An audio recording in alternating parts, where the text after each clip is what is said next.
Selamat pagi, Om Swastiastu, anak-anak kelas 8. Bagaimana kabar kalian? Semoga dalam keadaan baik-baik saja.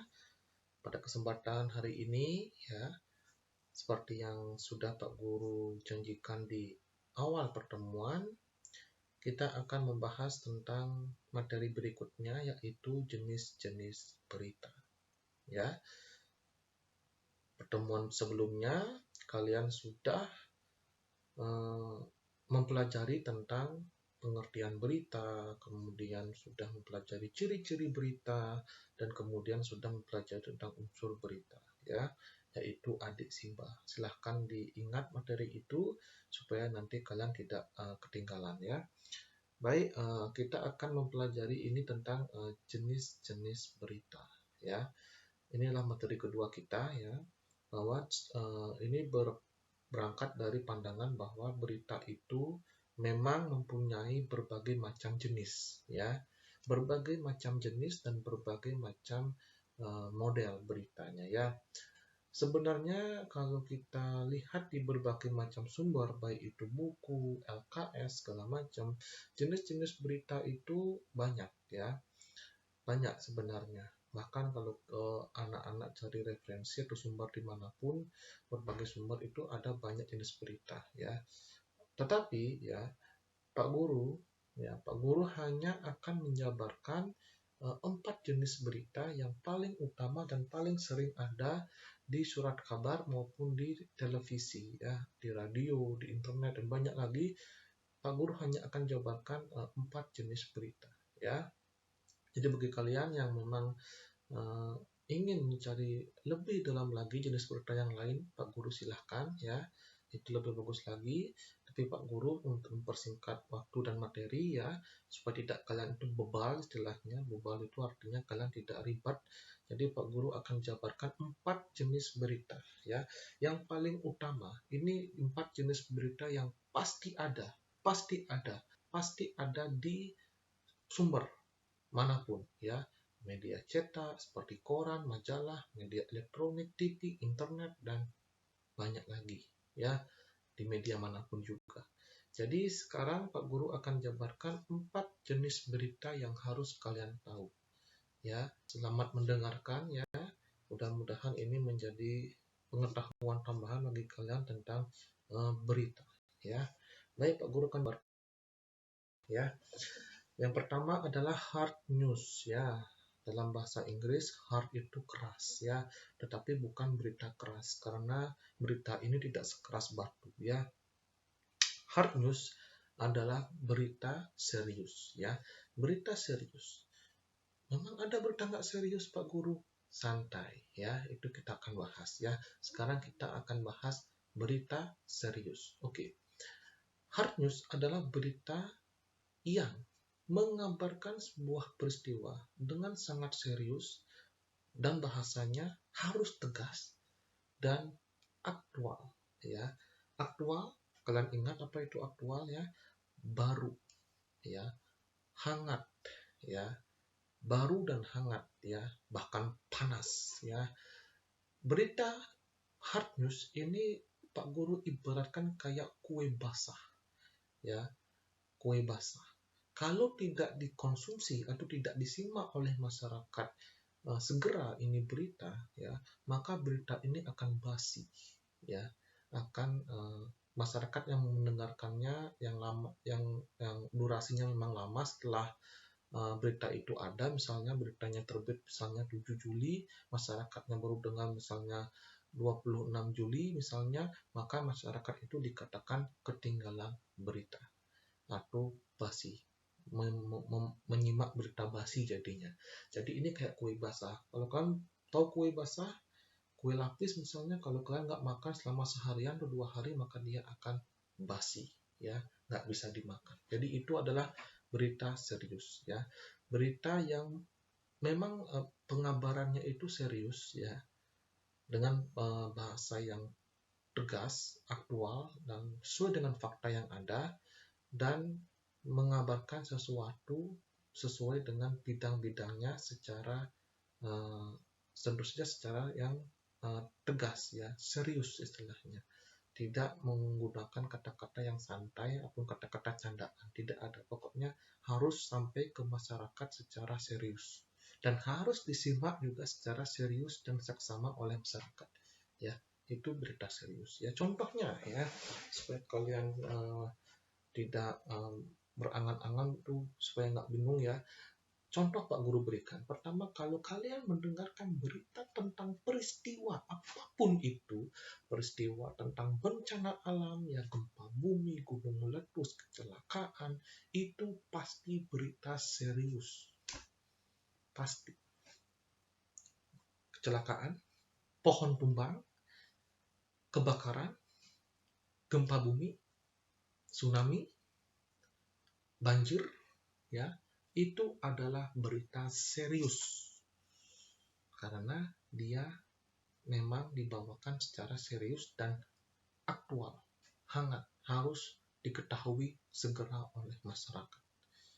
Ya, kalau tidak diketahui secara langsung, maka nanti masyarakatnya pasti ketinggalan berita. Ya, misalnya banjir, misalnya di Jakarta, ya, dikabarkannya misalnya tanggal 1 Agustus ya misalnya ya, malah masyarakatnya baru dengar tanggal 31 Agustus, berarti sudah basi, berarti nggak layak, berita itu sudah basi ya, atau nggak layak untuk disimak lagi karena sudah terjadi jauh sebelumnya gitu. Jadi itu contohnya ya. Jika misalnya kalian mendengar berita tentang politik, misalnya topiknya ekonomi, misalnya atau hukum, itu juga termasuk berita serius secara topiknya. Topik politik memang serius ya, ekonomi serius banget, kemudian hukum juga serius ya. Mungkin ini tontonan atau berita yang paling sangat suka dikonsumsi atau suka disimak oleh orang tua kalian, terutama kaum bapak-bapak ya. Bapak-bapak kalian ya pasti suka dengan berita tentang politik, ekonomi, dan hukum. Kalau kalian mungkin kurang begitu suka ya. Ada yang suka, ada yang tidak suka ya, tergantung selera kalian. Jadi itu namanya berita serius atau hard news ya. Di TV, di koran itu adanya di paling awal dan harus sampai ke masyarakat pertama ya. Itu harus sampai. Jadi di awal-awal pemberitaan itu harusnya berita serius tentang peristiwa, bencana, segala macam, politik, segala macam ya. Adanya di awal ya itu. Ya. Semoga kalian paham ya, berita serius ya. Lawannya. Ini bukan berita tidak serius anak-anak ya. Jangan antonimkan seperti itu, jangan lawan katanya seperti itu. Tapi inilah berita santai. Kalau kita ada berita serius, sekarang ada berita santai ya. Adalah berita yang mengabarkan sesuatu dengan lebih santai daripada berita serius tadi. Jika berita serius tadi memang kalian harus membaca berita itu dengan tegang ya.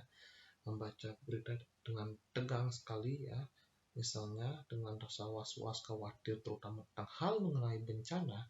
Sekarang berita soft news adalah berita yang santai ya, yang relax. Ya, berita apa saja Pak Guru? Ada berita selebritis ya. Kalian punya idola diberitakan pasti kalian senang ya. Apalagi kalau idola kalian tuh dari luar negeri misalnya, kalian pasti senang banget. Kalau itu berita tentang idola kalian, itu berita santai.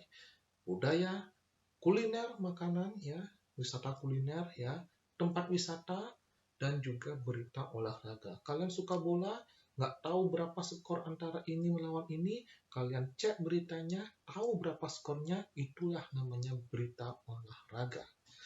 Ya, itu termasuk berita soft news atau berita santai ya, berita santai ya. Berita santai ya. Jadi itu dipahami dengan baik ya. Selain itu juga berita santai ini juga ada juga berita mengenai tokoh-tokoh inspiratif juga ya, kisah-kisah ya. Misalnya itu juga diberitakan ya, anak-anak berprestasi ya. Kalau kalian punya prestasi yang besar, prestasi yang gemilang, maka kalian pasti akan dimasukkan dalam berita dan itu termasuk berita santai. Oke. Yang kemudian adalah investigasi investigatif news atau berita investigasi ya. Berita investigasi, namanya investigasi artinya penelusuran atau berita yang durasinya mungkin lebih panjang daripada berita hard maupun soft ya. Berita investigasi adalah berita yang menyelidiki sampai ke akar-akarnya suatu peristiwa dengan sangat rinci dan sangat detail. Dengan prinsip bahwa wartawan atau jurnalis adalah pakar atau pelopor utama dari informan kepada masyarakat atau gerbang utama dari akses informasi. Setiap ada suatu peristiwa skandal maupun hal-hal yang perlu yang memang belum terpecahkan secara baik, maka si wartawan atau jurnalis yang membuat berita akan menginvestigasi, menyelidiki sehingga semuanya itu terpecahkan. Contoh misalnya, berita tentang mengungkap sarang narkoba di desa A. Desa A misalnya dicurigai sebagai sarang narkoba, ya. Tapi polisi nggak bisa nih mecahin nih, gimana nih masalahnya ya. Jadi wartawan membantu polisi ya, karena nggak bisa mecahin itu sarang narkoba. Jadi wartawan menginvestigasi, menyamar sebagai misalnya pendatang atau mungkin orang apalah gitu. Akhirnya dia ke desa, kemudian dia memegang kamera tersembunyi. Ya biasanya kalau investigasi gini dia wartawan itu menggunakan kamera tersembunyi. Dia menyembunyikan kamera, kemudian dia akan menanyakan beberapa orang dan bergabung ke orang itu, kayak intel lah istilahnya gitu. Intel gitu. Artinya menanyakan segala macam dan mencari informasi di sana. Ya itu namanya investigative news ya. Kalau di televisi kalian nonton durasinya panjang ya.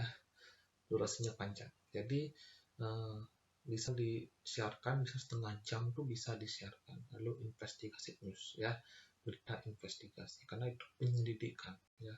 Wartawan berfungsi sebagai penyelidik, membantu aparat yang berwenang ya, mempermudah kerja polisi untuk menyelidiki kasus-kasus yang ada ya. Oke. Breaking news ya, breaking news, berita selah. Kalian pernah nonton TV? Pasti pernah kan. Ketika kalian nonton TV, kalian ada acara, misalnya acara apa yang kalian suka, tiba-tiba ada breaking news ya, artinya tiba-tiba ada sesuatu di TV kalian tulisan breaking news, kemudian ada berita secara mendadak ya.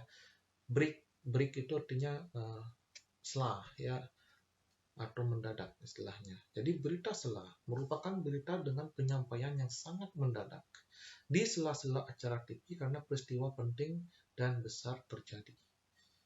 Nah, kalian sudah tahu, kalian pernah nonton TV, nonton berita misalnya, nonton apapun ya, nonton berita, menonton acara apapun misalnya SpongeBob, suka kalian, tiba-tiba dipotong itu, tiba-tiba sedang asiknya kalian nonton, tiba-tiba kepotong oleh berita selah, breaking news yang mengabarkan bahwa ada terjadi misalnya gempa dengan magnitudo 7, sekian di daerah apa misalnya.